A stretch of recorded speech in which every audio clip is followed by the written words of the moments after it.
রজবের ভিতরে তিনটা শব্দ, কয়টা শব্দ? তিনটা শব্দ। রজব, এই র দিয়ে রহমান, র দিয়ে রহমান, সুবহানাল্লাহ সুবহানাল্লাহ। আবার জিম দিয়ে আল্লাহ পাক রব্বুল কারীম যে নিয়ামত আমাদের জন্য রেখেছেন, আমরা মৃত্যুবরণ করার পরে যে নিয়ামতের স্বাদ নেওয়ার জন্য মানুষ এত ভালো কাজ করছে, সেই নিয়ামতের নাম হচ্ছে জান্নাত, সুবহানাল্লাহ।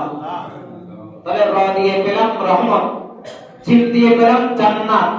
তাহলে রজব, পা দিয়ে এখানে শব্দ বিশ্লেষণ এসেছে বুকাউন, বুকাউন শব্দের অর্থ হচ্ছে কান্না করা। তাহলে শাব্দিক বিশ্লেষণে দেখা যায় রজব মাসে যারাই মহান আল্লাহর জন্য কান্না করবেন, আল্লাহ তাদেরকে জান্নাত দিবেন। সুবহানাল্লাহ।